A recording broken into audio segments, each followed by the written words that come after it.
কিশোরগঞ্জের পাগলা মসজিদের দান বাক্স খুললেই মেলে বস্তা বস্তা টাকা, যা ছাড়িয়ে যায় কোটির ঘরও।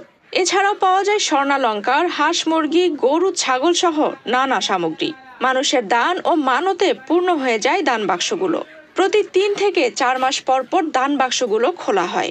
টাকা ও স্বর্ণালংকার ছাড়া অন্যান্য জিনিস নিলামে তোলা হয় প্রতিদিন আসরের নামাজের পর। এরপর নিলামের সেই টাকাগুলো নির্ধারিত ব্যাংক হিসাবে জমা করা হয়।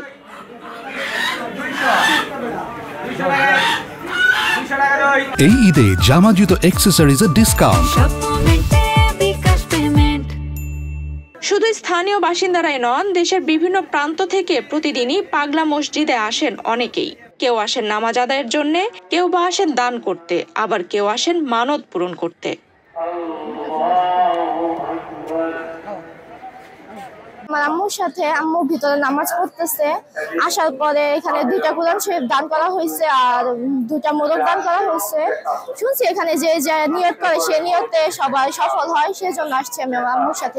আমি পবিত্র জুম্মাবাদ পাগলা মসজিদে যে আকর্ষণীয় যে বিষয়টা, নিলামের ঘরে যে আসলাম, এখানে হাঁস মুরগি এবং ছাগল এবং মানুষের টাকা স্বর্ণ মুদ্রা এখানে দান করেন।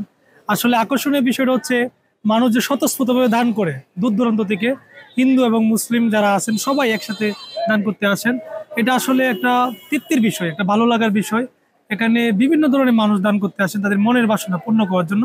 শুধু মুসলিমরা এখানে দান বা মানত করতে আসেন না, আসেন অন্য ধর্মের মানুষরাও মসজিদটি ঘুরে দেখতে। আমি গাজীপুর থেকে আছি।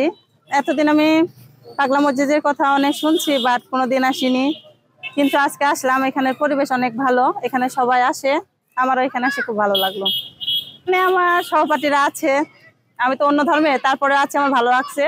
আর যারা ইসলাম ধর্মের আছে তারা নামাজ আদায় করতেছে। সিন্ধুকের টাকা ও স্বর্ণালংকার ছাড়া দানের অন্যান্য সামগ্রী প্রতিদিন পাগলা মসজিদেই আসরের নামাজের পর নিলামে তুলে বিক্রি করা হয়। নিলামে অংশ নেন স্থানীয় অনেক ব্যবসায়ী। সর্বোচ্চ ডাক্কারি পেয়ে থাকেন এ সকল সামগ্রী।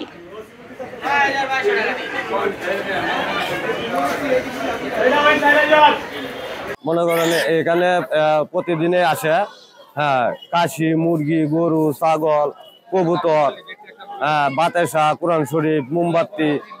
এগুলা মনে করেন যে বাতাসা, মোমবাতি, কোরআন শরীফ এগুলা সপ্তাহে 1 দিন বিয়ে হয়, কোরআন শরীফ 2 দিন বিয়ে হয়। আর মনে মুরগি, কাশি, গরু,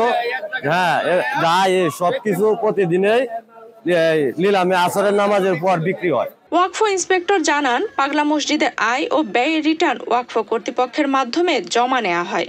গত অর্থ বছরে 5% হারে 1,53,47,537 টাকা রিটার্ন সরকারি কোষাগারে জমা হয়েছে। বাংলাদেশ ওয়াকফ আসনে এই পাগলা মসজিদ তালিকাভুক্ত। এখানে 12 সদস্য বিশিষ্ট একটি পরিচালনা কমিটি ওয়াকফ আসন থেকে দেওয়া হয়েছে।